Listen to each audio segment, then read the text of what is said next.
Et ce matin, nous voulons célébrer la victoire. Mais cette fois-ci, nous ne voulons pas parler de la Pâque juive. Mais nous voulons parler de la Pâque chrétienne. Amen. Nous voulons parler ce matin de la Pâque chrétienne. Et c'est celle-là que nous célébrons ce matin. Ah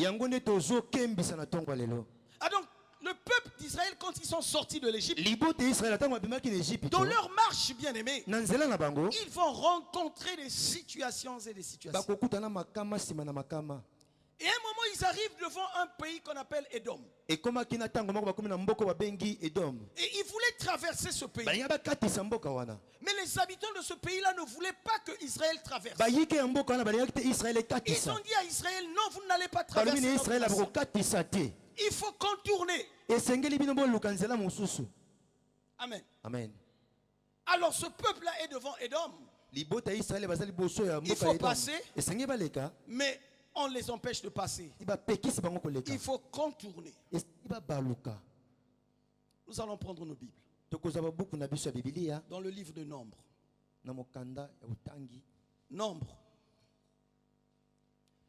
Nombre au chapitre 21. Nombre au chapitre 21. Nous prenons à partir du verset 4. 4 à 9. On attend d'abord que les gens se mettent debout pour honorer la parole de Dieu.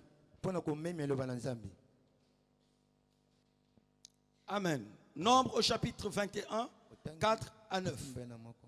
Lisons la parole de Dieu dans le livre de Nombre 21, 4 à 9. Comprends que c'est le peuple d'Israël qui est en train de marcher. Et ils sont devant le pays d'Édom.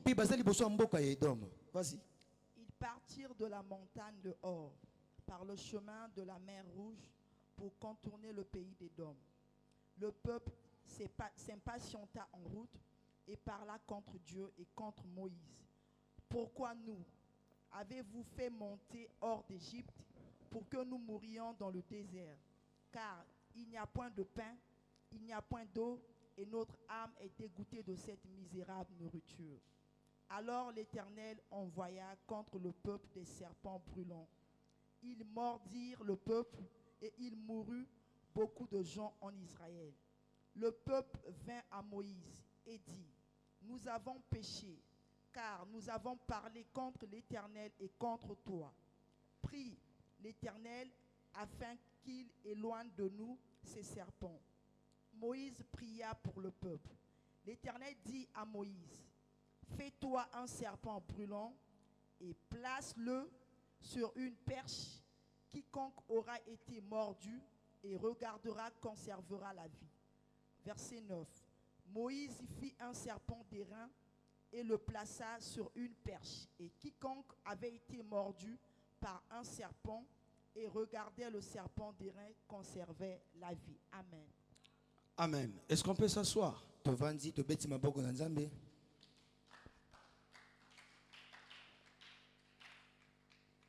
Amen. Amen. Alors donc, voyons, nous sommes devant ce peuple-là bien-aimé. Ce peuple est devant le pays d'Édom. Il veut passer. Il veut traverser. Ils ont célébré la Pâque. Mais en cours de route, ils rencontrent un obstacle. Le pays d'Édom. Les habitants de ce pays-là disent, vous ne pouvez pas traverser notre nation. Et vous devez contourner le pays. Et la Bible nous dit, quand ils ont commencé à contourner, le peuple s'impatienta. Le peuple s'impatienta. Le peuple était découragé. Le peuple ne croyait plus à ce que l'Éternel leur avait dit. Il s'impatienta. Voyons le contour d'Édom. Ce peuple commence à s'impatienter. Ce peuple commence à oublier l'ainsi dit l'Éternel. À cause du temps de marche. Voyons qu'il faut contourner tout un pays.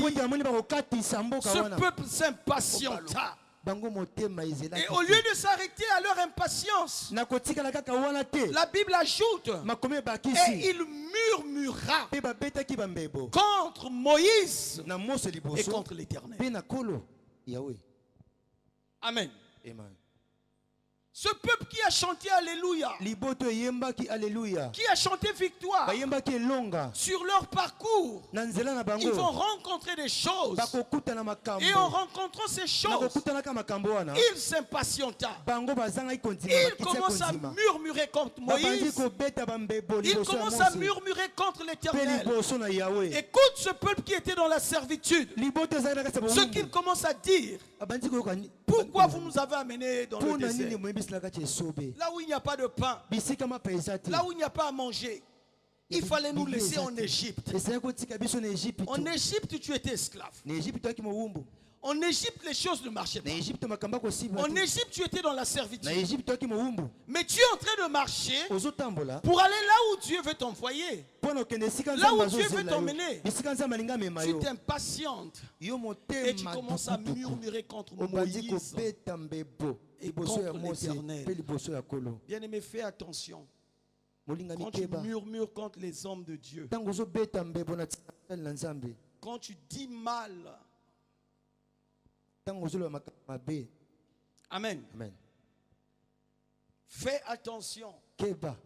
Ce matin, Dieu veut nous amener dans une autre dimension. Et Dieu veut nous montrer ce matin un autre moyen comment l'on peut obtenir la guérison. Comment l'on peut obtenir la solution à un problème. Si je donne le micro à tout un chacun, je dis dans la parole de Dieu, quel est le moyen que tu connais comment quelqu'un peut être guéri? Il y a des gens qui vont dire suite à la parole de Dieu. Quand la parole sort, quelqu'un peut être guéri. Quelqu'un va dire le sang de Jésus. Quelqu'un va dire l'imposition des mains. Quelqu'un va dire l'huile d'onction. On va donner beaucoup de réponses. Mais ce matin, Dieu veut nous montrer un autre moyen que l'homme peut utiliser pour la guérison. J'allais dire pour sa guérison, pour sa victoire, pour ce qui te dérange. Dieu nous donne un autre moyen ce matin.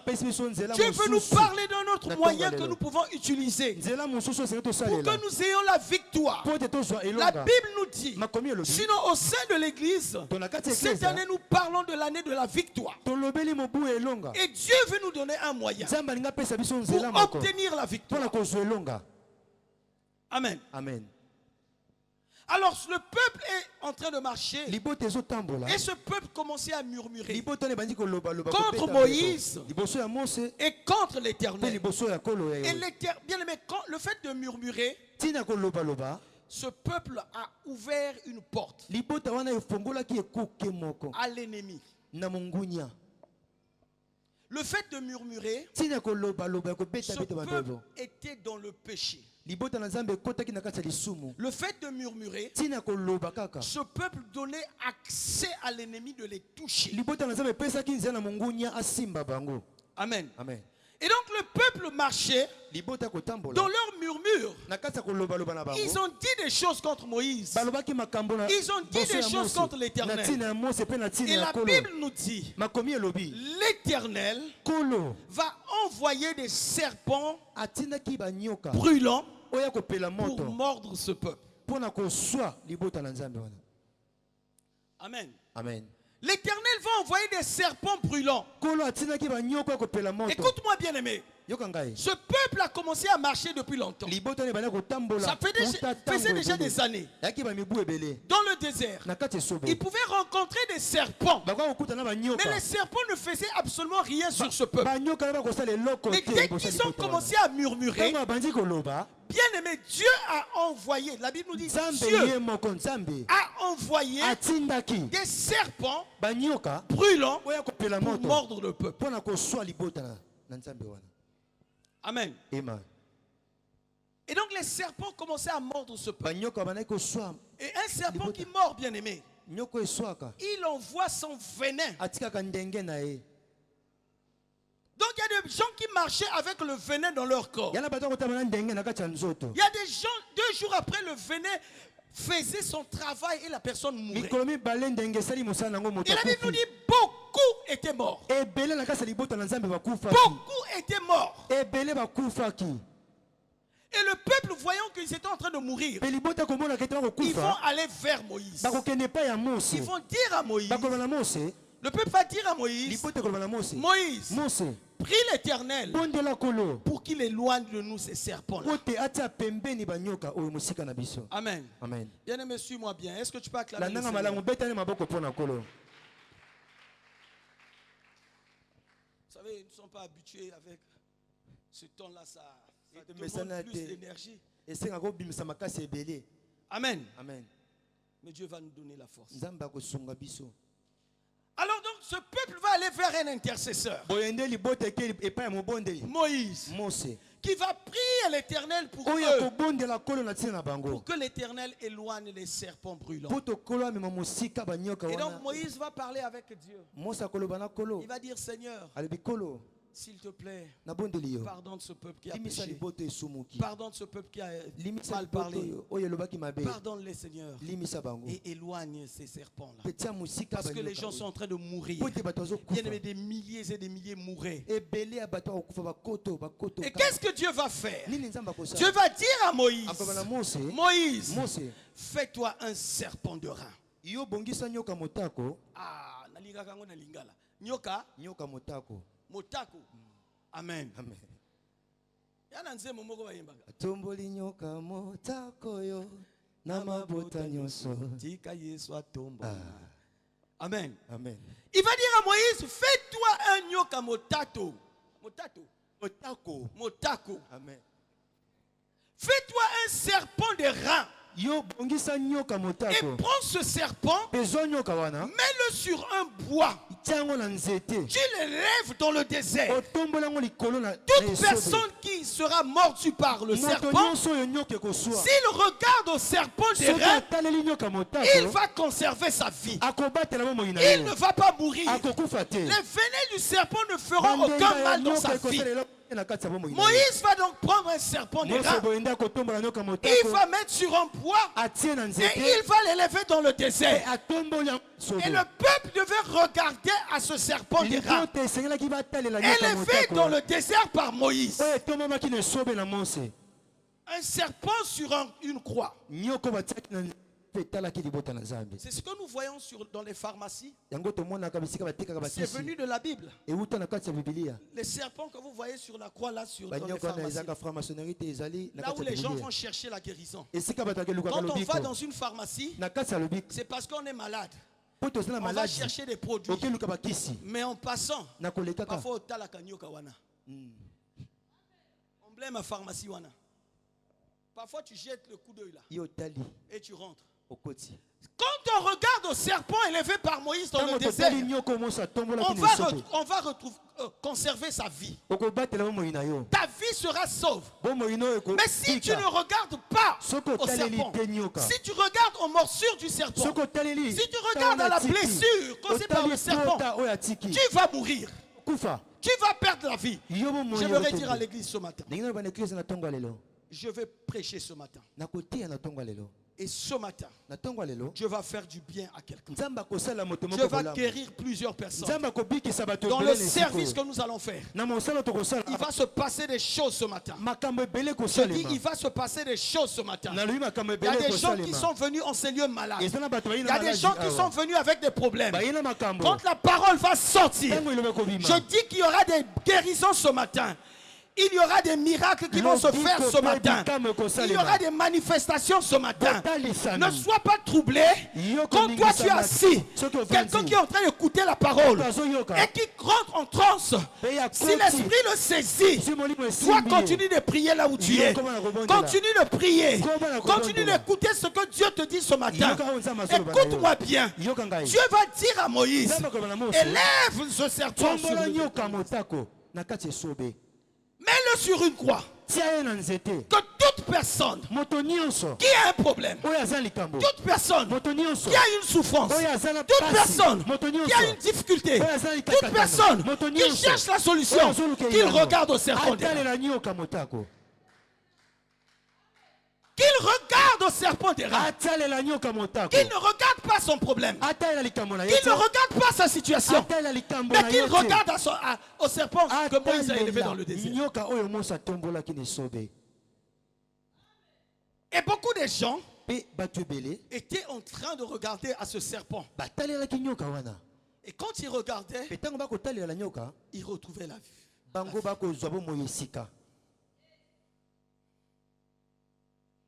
Même si le venin était en train de travailler dans leur corps. Mais le fait de regarder, la vie était sauve. Même si l'esprit de mort était déjà là. Parce que le venin apporte la mort dans le corps. Quand le venin est dans le corps de quelqu'un, la mort est proche. Donc quand quelqu'un est prêt à mourir, qu'il regarde seulement au serpent que Moïse a élevé, il recouvrait la vie. Il conservait sa vie. Dieu va donner un moyen pour guérir les gens en regardant juste au serpent d'airain. En regardant ce que Moïse avait fait dans le désert. Moïse ne l'a pas fait de lui-même. Mais il a reçu des instructions venant de la part de Dieu. Et Dieu a donné une solution à un problème qui existait. Le problème de la mort. Le problème des serpents qui étaient en train de mordre.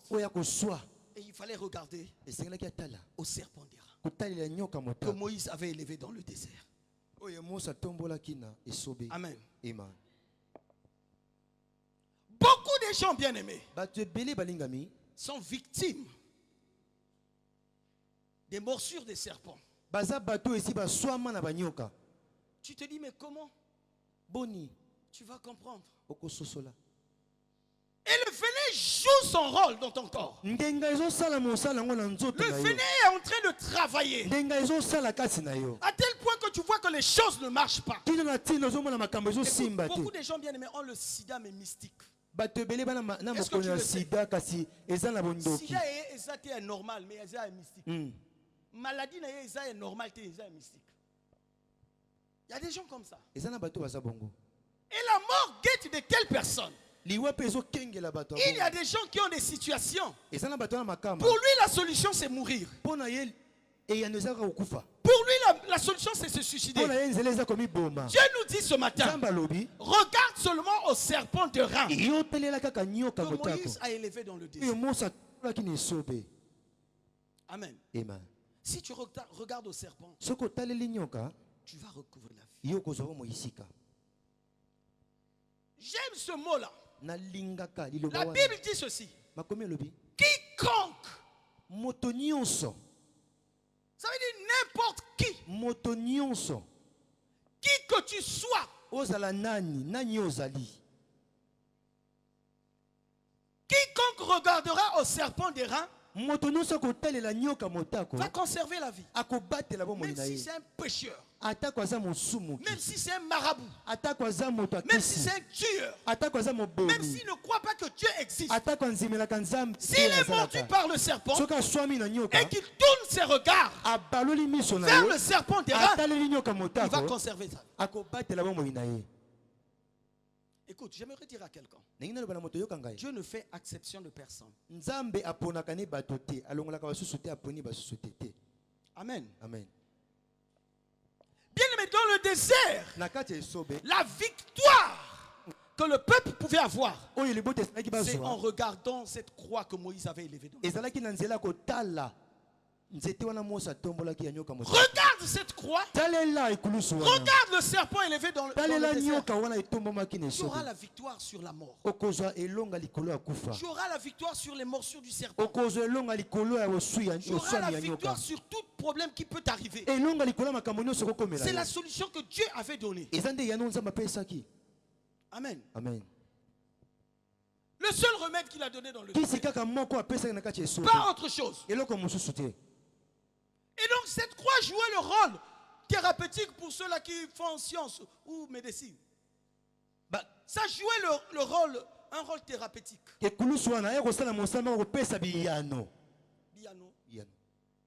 Biano, c'est réponse. Oui. La thérapie, c'est pour donner des réponses. La thérapie, c'est quoi? Papa Raymond, maman Sonia.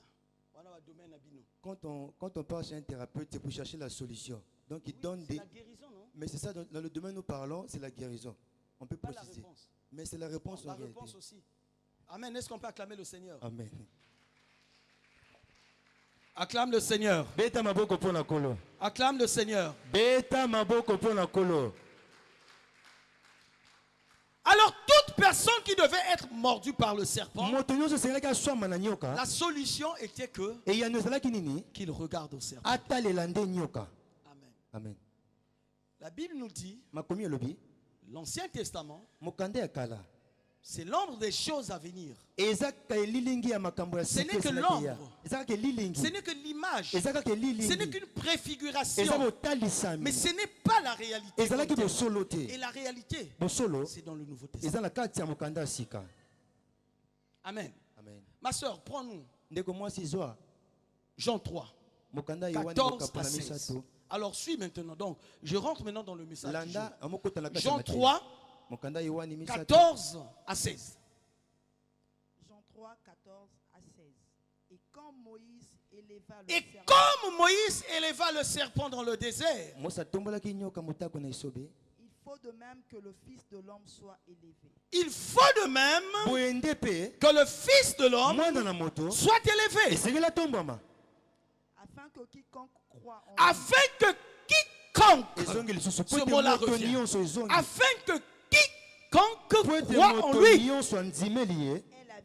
qu'il ne périsse point, qu'il conserve sa vie, qu'il ait toujours la vie, qu'il garde sa vie, même s'il a des situations qu'il est en train de vivre, des choses compliquées qu'il est en train de traverser. Car Dieu a tant aimé le monde, qu'il a donné son Fils unique, afin que quiconque, alléluia,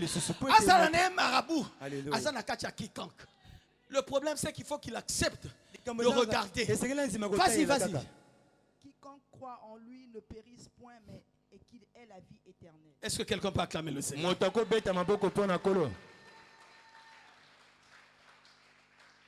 Amen. Amen. Il dit ceci. Et comme Moïse a élevé le serpent dans le désert, il faut de même. J'ai aimé ça. Il faut de même.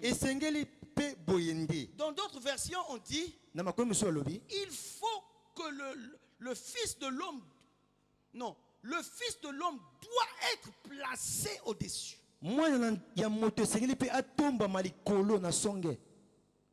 Tu es le Créateur, tu es l'unique. À part toi, il n'y a point d'autre Dieu. Tu es le Créateur, tu es l'unique. Bien-aimé, Dieu n'a pas placé deux personnes sur la croix. Dieu a placé une seule personne. La Bible nous dit, de la même manière que Moïse a élevé le serpent. Moïse, en élevant le serpent, c'est pour que tous ceux qui étaient mordus par le serpent puissent conserver la vie, puissent avoir la vie sauve, puissent être épargnés de la mort. Alors, de la même manière que Moïse l'a fait dans le désert, il faut de même que le Fils de l'homme soit élevé pour que toute personne qui croit en lui, toute personne qui l'accepte, toute personne qui compte sur Jésus, toute personne qui regarde l'œuvre de la croix, il ne va pas périr, mais il va obtenir la vie. Amen. Amen. Le serpent, tu appelais ça comment? Nyoka motako. Nyoka motako. C'est ça. Ça veut dire quoi? Le serpent des reins. Mais qu'est-ce que dans la chanson vous dites quoi? Bon, est-ce que c'est le serpent que vous élevez? Non, c'est Jésus. Amen. Amen. Quand on dit nyoka motako là, c'est Jésus. C'est Jésus que nous élevons. C'est lui qui doit être élevé.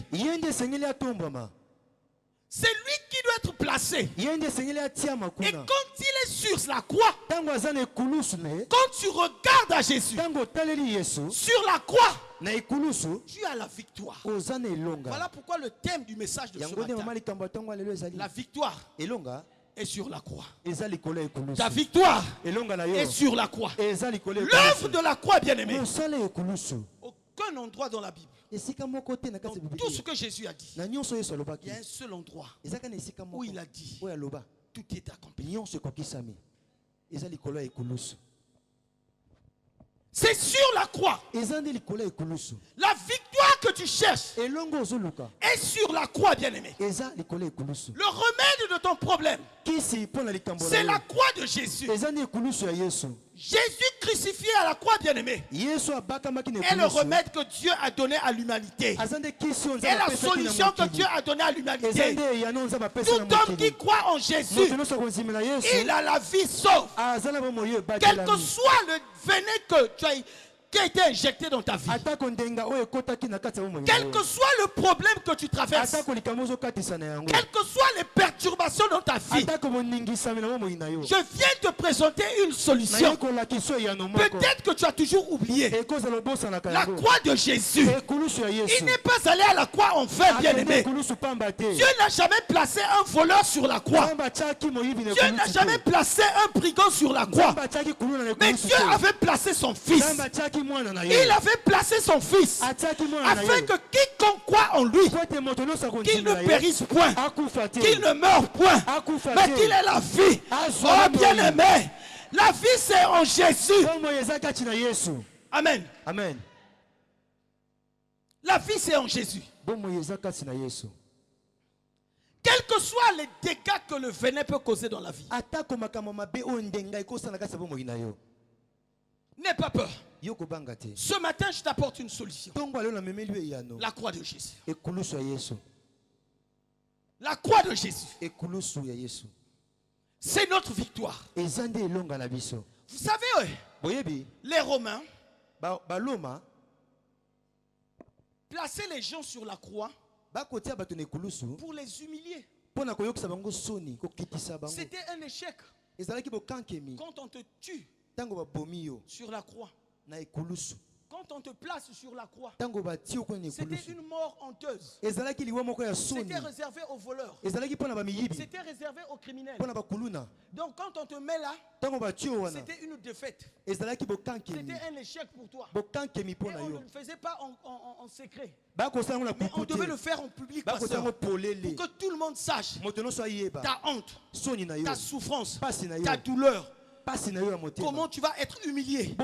C'était une mort honteuse. Et quand on a pris Jésus, il aura la vie. La vie c'est en Jésus. La vie n'est pas ailleurs. La Bible nous dit Dieu a tant aimé qu'il a donné afin que quiconque croit en lui, qu'il ne périsse point. Même s'il est mordu par le serpent, même s'il est mordu par le venin du célibat, même s'il est mordu par le venin, je ne sais pas, de la malédiction, même s'il est mordu par le venin de la famille. Mais dès qu'il va regarder à Jésus, Jésus sur la croix, Jésus à la croix, acclame le Seigneur. Bien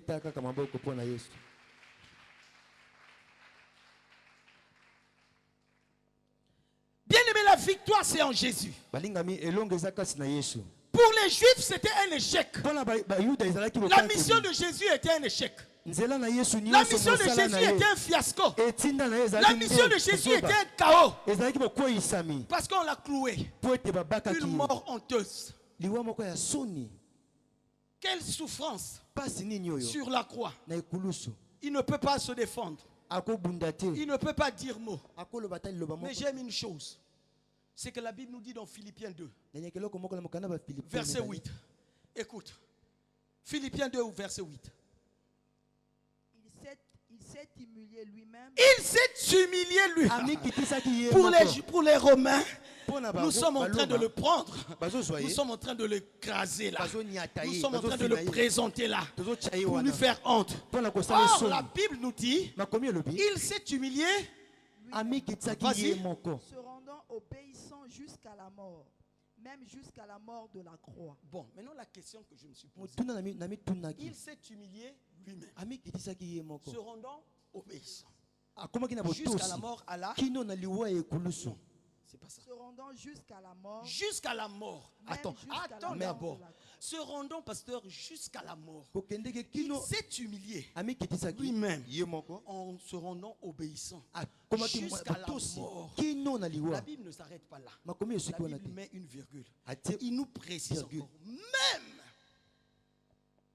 Même jusqu'à la mort à la croix. Pourquoi la Bible dit même jusqu'à la mort? Pourquoi la Bible dit même jusqu'à la mort à la croix? Mais la Bible pouvait s'arrêter. Il s'est rendu obéissant jusqu'à la mort. Ça, on pouvait comprendre. Mais il dit même. Même jusqu'à la mort à la croix. Chose qu'il ne devait pas accepter. Chose qui était une mort humiliante. C'est-à-dire, c'est pour te rabaisser au plus bas niveau. Mais il a accepté ça. Même ça. Même la mort à la croix. Toutes les morts pouvaient se comprendre. Mais même à la croix. Bien aimé, ce matin, je t'apporte le message de la croix de Jésus. La victoire de l'Église s'est accomplie sur la mort de Jésus à la croix. La victoire de l'Église. Si l'Église est ce qu'elle est, c'est parce que Christ est allé à la croix. La victoire que tu cherches, regarde à Jésus. Regarde à Jésus. Toutefois que tu regardes à Jésus, tu es comme cette personne mordue par un serpent. Et tu es en train de regarder le serpent que Moïse a élevé dans le désert. Et toutefois que tu vas regarder à ce serpent-là, je te dis, tu auras la vie. Tu auras la vie. Quelle que soit la forme des douleurs au-dedans de toi, quels que soient les problèmes que tu traverses présentement, ne te dis pas que tu es fini. Ne te dis pas que tu es au bout. Bien aimé, personne ne pouvait croire que cette mort honteuse pouvait amener Jésus quelque part d'autre, pouvait donner la victoire à Jésus. Quand on voyait cette mort, on disait tout sur Jésus. On pouvait dire l'échec est là. On pouvait dire la défaite est là. On pouvait dire c'est fini pour lui. Mais or, ce n'était pas encore fini. J'aimerais dire à quelqu'un, là où les gens sont en train de dire que c'est fini pour toi, tu n'es pas encore fini. Les choses de Dieu ne sont pas encore finies dans ta vie. Le plan de Dieu ne s'est pas encore arrêté dans ta vie. Écoute-moi bien. Il y a un homme dans la Bible, dans le livre d'Apocalypse. Cet homme, c'est Jean. Jean était un disciple de Jésus. On a tué tous les disciples. Et il fallait tuer Jean. On a pris Jean. On a essayé de le tuer par tous les moyens. Ils n'ont pas pu. Jean que tu dis, celui qui a écrit la révélation d'Apocalypse. On a essayé de tuer Jean par tous les moyens. Ils n'ont pas pu. Et qu'est-ce qu'ils vont faire? Ils vont dire, cet homme, comme on n'arrive pas à le tuer, on va le prendre, on va aller le jeter dans une île, là où il y a des animaux féroces. Et il va la faire avec les animaux. Les animaux vont l'achever. On est allé le déposer sur une île très éloignée. Jean était seul. Il n'y a pas la vie là-bas. Il n'y a personne. Tu es en contact avec les animaux. Jean a cherché le secours. Jean a heuré.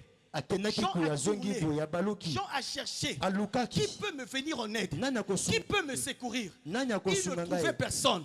Jean commençait à pleurer. Je viens dire à quelqu'un qui a cherché des solutions partout, qui ne trouve pas, et tu penses que tu es à la fin. Tu es comme Jean, il est presque au bout. Il ne sait plus à quel sens se vouer. Tu cherches à côté, tu ne vois rien. Tu vas vers la famille, on te dit tu demandes aussi trop. Tu vas vers les amis, on te dit que tu es aussi embêtant. Tu vas vers ceux-là que tu as connus dans le passé. Ils te disent mais il y a longtemps qu'on t'a vu, mais qu'est-ce que tu viens chercher? Bien aimé, tu ne sais pas à qui te confier. Tu es seul avec ton problème. Tu es seul avec tes soucis. Les larmes deviennent ton partage. Quand tu ne pleures pas, tu n'es pas à l'aise. Il faut que les larmes coulent. Et tu ne sais plus qui peut te venir en aide. Jean était dans l'île de Patmos, seul avec son problème. Seul avec son problème. Il regarde à gauche, il n'y a pas de secours. Il regarde à droite, c'est un lion qui le poursuit. Il regarde au milieu, c'est une girafe qui vient pour vouloir le menacer. Il ne savait plus à qui se confier.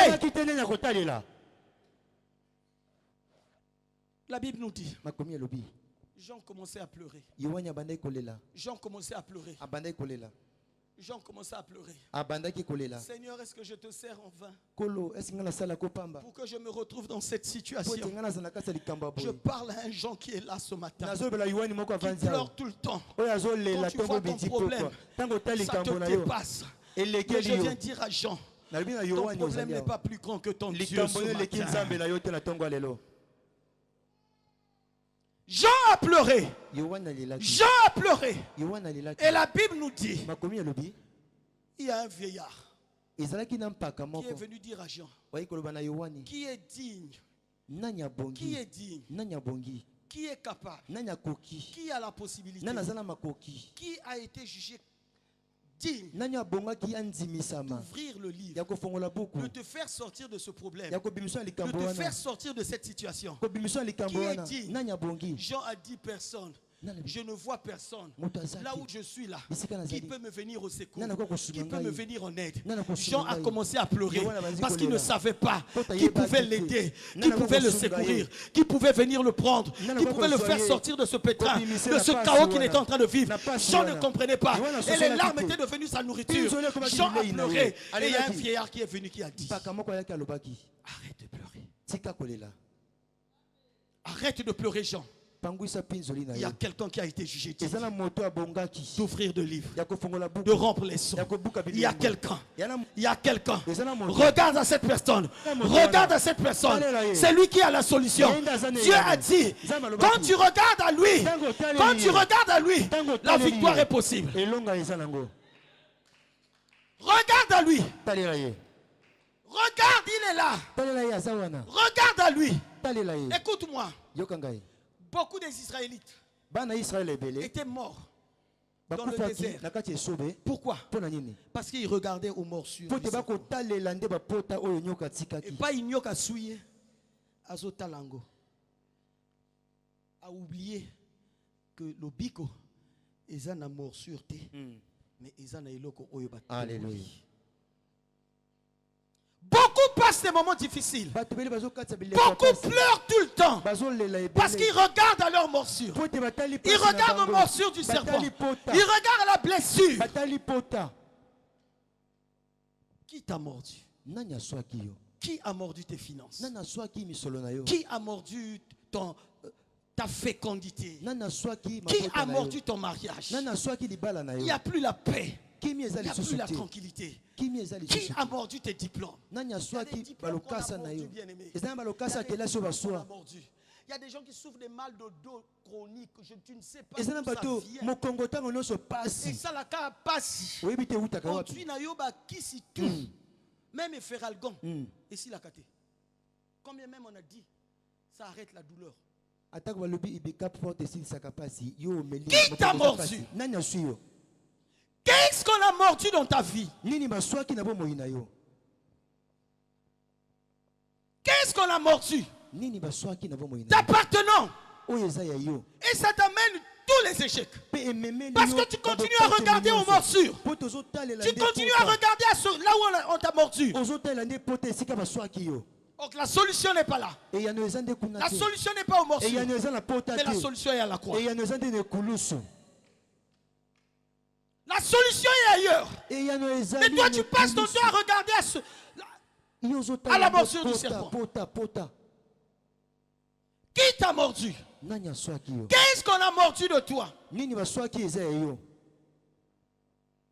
Et la chose ne marche pas.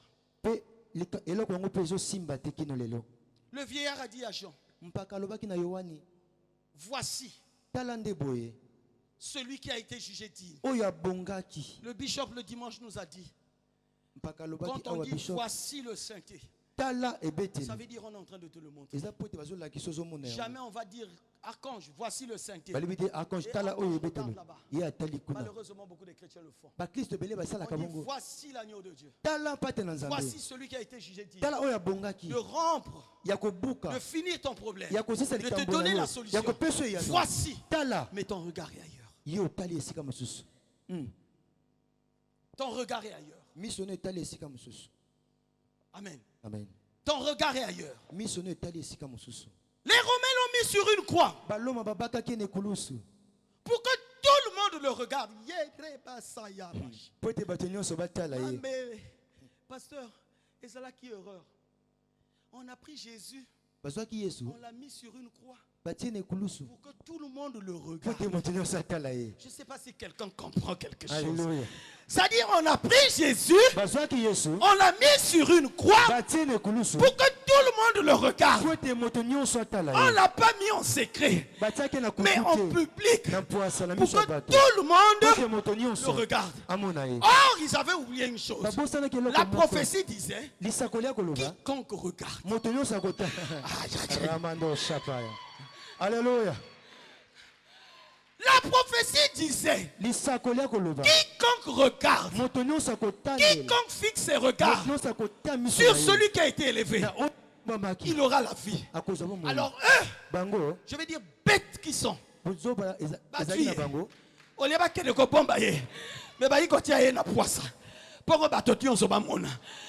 toi on te donne la possibilité de le voir. Au lieu de le voir, tu es en train de regarder au blessure. Acclame le Seigneur.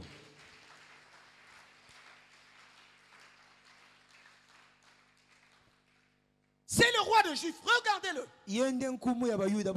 Ça, c'est ce que les Romains disaient. Regardez-le.